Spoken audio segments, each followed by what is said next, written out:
Pull-up and pull-down resistors are a core component for any digital sensor that you might use in your Arduino or Raspberry Pi projects. In a nutshell, pull-up and pull-down resistors help set the default resting position of your GPIO pin and also help filter out digital noise. We will learn how pull-up and pull-down resistors work, when to use which one, and how to wire them up for your project.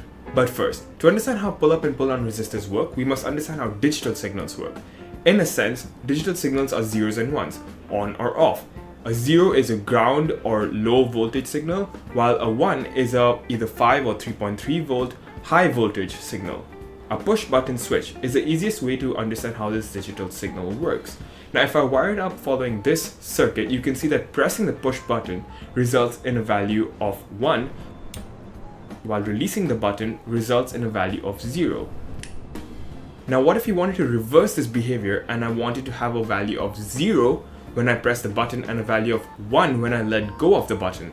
Now you might imagine that changing this circuit to something like this might remedy the solution, but actually if you try it out, you can see that pressing the button now does absolutely nothing. This is where the pull-up and pull-down resistor comes in. On a side note, you might have noticed that the values coming out of the circuits that we just talked about aren't very stable. Just by touching the digital pin, we can introduce some fluctuations called digital noise. This is because the pin is in a floating position and the pull up or pull down resistor can actually remedy this. So let's start with the pull down resistor. As you can see, when I connect this resistor between ground and our digital pin, the value instantly drops to 0. Furthermore, any digital noise introduced by touching the pin has also been eliminated. Our button functionality has not been compromised. Following a tweaked version of our original circuit, we can see that when we add the button and press it, we get a stable 1 reading, and if we let go of the button, we get a stable 0 reading. Now, let's move on to our pull-up resistor. We can wire up a pull-up resistor by connecting our digital pin through the resistor to our board's power source. On the Arduino, this is the 5 volt out, and on the Raspberry Pi, this is the 3.3 volt out. As soon as we connect our resistor, you can see the value of our digital pin jumps up to a 1. Now if we modify our circuit and add a button from the digital pin to ground, you can see that pressing the button actually brings the value back down to 0, and letting go of the button brings the value back up to a 1.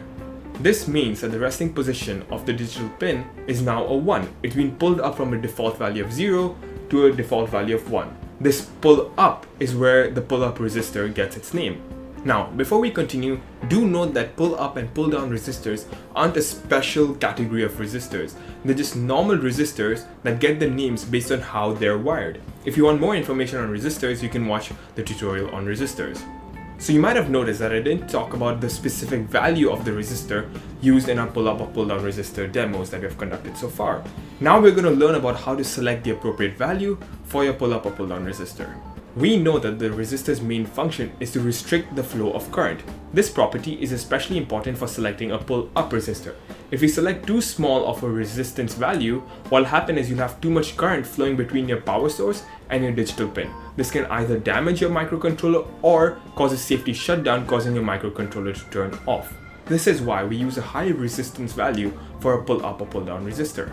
The second reason that we use a high resistance value is that if we didn't use a high enough resistance value, our digital pin might be stuck at the pulled up or pulled down state regardless of the value of our digital sensors also connected to our digital pin. As a general rule to avoid this, use a resistor value that's 1/10 less than the input impedance of your input pin.